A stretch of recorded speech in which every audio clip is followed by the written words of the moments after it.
Life of a kamikaze.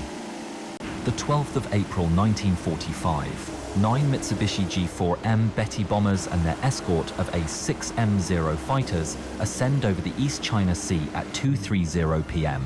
Lieutenant Saburo Dohi places his oxygen mask on and reclines on his improvised cot in the lead bomber. His mind is fixed on a single object as he inhales profoundly. Betty's bowels contain the new secret weapon, a weapon that the Japanese anticipate will alter the course of the conflict. Lieutenant Zenji Shugano, a radio operator, touches Saburo on the shoulder. His countenance is solemn. We have succeeded. Below, American vessels have been observed, a pair of destroyers and lesser vessels. The assault is underway. The crew of the Betty scramble to their positions as flak opens up on her. It is widely recognized that their location will be reported at this time if they have not already been detected on radar. The arrival of superior Allied air power is imminent, with only a matter of minutes remaining. Saburo approaches the bomber's trapdoor. The pilots have adopted the term Devil's Gate for the trapdoor. However, Saburo remains unfazed. The two men engage in a tranquil exchange of mutual respect and comprehension for a brief period. Saburo beams at his comrade as Sugano salutes him. It is now time. Saburo passes through the Devil's Gate and descends a small ladder where he is plunged into his fate after taking a deep inhalation. The weapon that Saburo will operate is suspended at a considerable height above the bridge. Saburo is currently alighting over the ocean in the Bombay, a modified version of the bomber.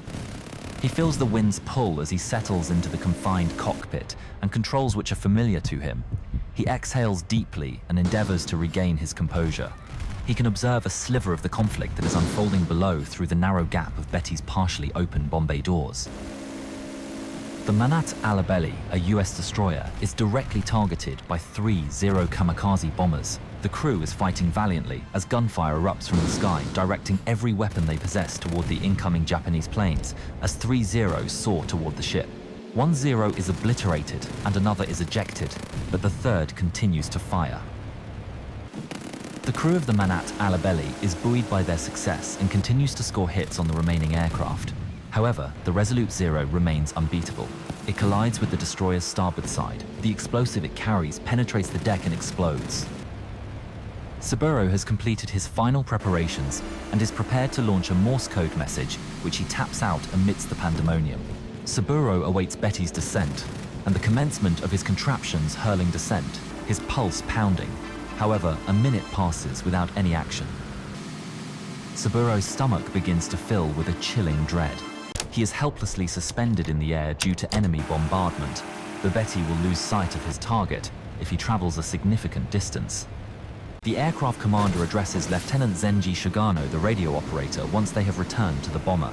The rocket warhead must be manually detonated by Shugano as the explosive release bolt has malfunctioned. Shugano's eyes are shut as he is unable to observe the weapon being discharged. The Thunder Gods have issued their battle cry. On a sweltering, humid evening, just 8 months prior to the mission of the 12th of April 1945, a group of inexperienced naval cadets who had recently completed flight school were gathered at Takao Airfield in Taiwan. The cadets are unable to contain their excitement as they sit on tatami mats anticipating their commander. All they are aware of is that they have been summoned to participate in a top-secret mission. If they exhibit the necessary qualities, they will be granted the ability to operate a single weapon that surpasses all previous models. Cadets Saburo Dohi and Hideo Suzuki, who are friends and classmates from flight training, are included in the ensemble. Captain Yunsaku Takahashi, the group commander, enters the room.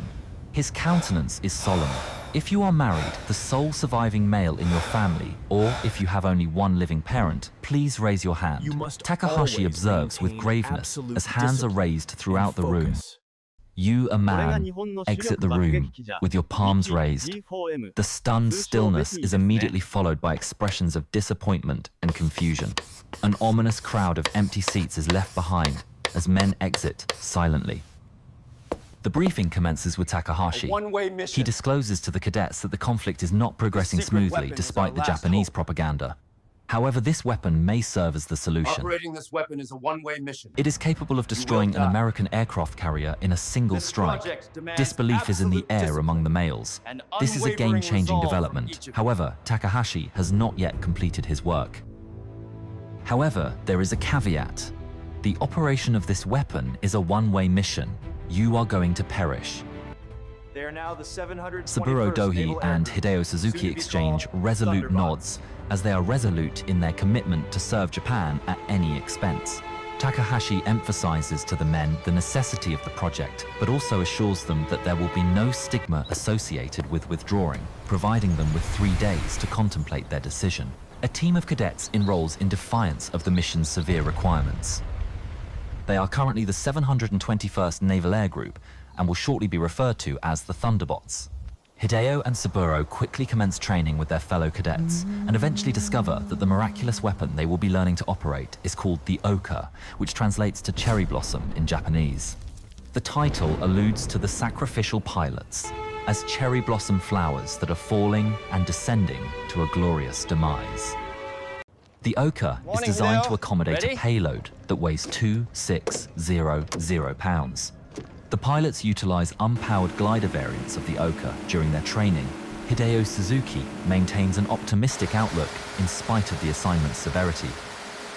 Hideo enthusiastically mounts the Betty bomber with his comrades, and his friend Saburo extends his best wishes for his success on the airfield. He settles into the Ohka K-1 training aircraft for his initial flight after the bomber has reached a high altitude. He is currently experiencing a surge of adrenaline, but he is determined to maintain his composure. He confirms his readiness by proclaiming into the mouthpiece, "All maintenance preparations are satisfactory." Hideo also abbreviates his oral message in Morse code. The Betty pilot is prohibited from releasing the K-1 until he has verified Hideo's message and has received a response from Hideo. Hideo waits in the confined cabin of the glider for an eternity for a response, but the pilot of Betty's aircraft responds with silence. Having no idea what to do next, Hideo feverishly begins to repeat his original Morse code message. However, before he can complete the task, a deafening bang occurs as the explosive charge detonates prematurely, releasing the Ohka from the bomber into a roller coaster dive. The aircraft promptly descends through the atmosphere, exerting significant G-forces. As the G-force intensifies and threatens to overwhelm him, Hideo struggles with the joystick. He can sense the weight exerting an increasing amount of pressure on him, and his eyes are gradually closing. He swiftly brings the diminutive aircraft back into level flight, and the pressure gradually dissipates. After gaining confidence, he sights the airfield and circles it twice before lining up for the final approach. We would greatly appreciate your subscription if you find this video enjoyable. Thank you.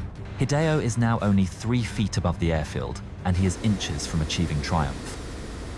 Hideo grits his teeth and follows the training, ultimately touching down on the ground and skidding along the sandy field, despite being warned not to force the craft down, but to allow it to bleed energy until he feels the skid bite. However, the landing will be difficult, as the small craft comes to a jarring halt resting on the wingtip as it tilts to one side.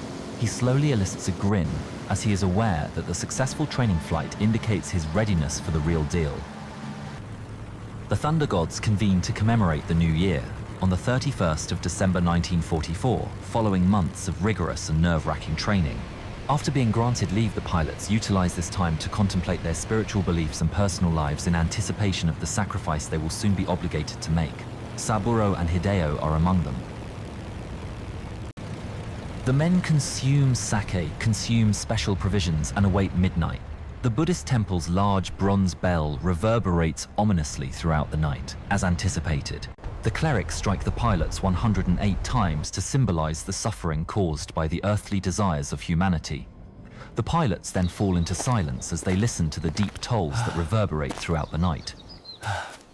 The pilots proceed to Tornado Mountain, a modest incline as dawn approaches. As the pilgrims laboriously ascend the mountain, the typically joyous atmosphere is diminished by the repercussions of more than 7 years of warfare.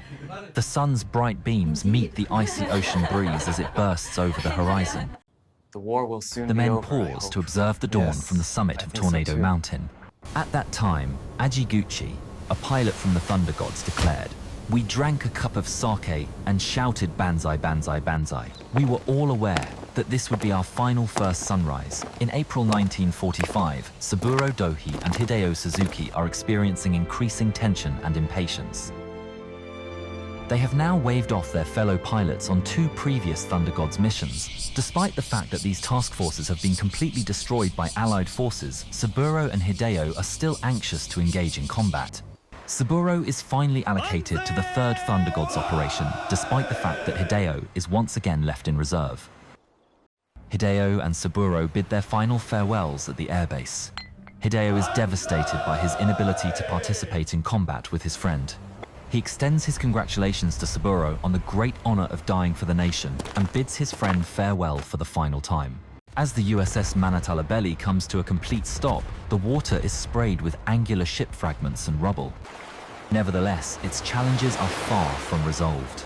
Suddenly, a lookout observes a small aircraft that is 1.5 miles away, gliding low over the water at a remarkable speed. The crew has never encountered anything as diminutive and as swift. They have no opportunity to respond. Saburo and his Ohka accelerate toward the vessel that is tearing through the atmosphere. He slowly closes his eyes after taking a deep inhalation. At the summit of Tornado Mountain, he recalls the breathtaking yellow dawn. The side of the ship has been struck by the 2600-pound payload of Saburo's Ohka. Zenji Sugano has been monitoring Saburo's voyage and witnessing the tremendous blast since he activated the manual launch of Saburo's Ohka. He accomplished it. Saburo's Ohka completely destroys the vessel's midsection, causing the keel to buckle and cutting off all power lighting and communications.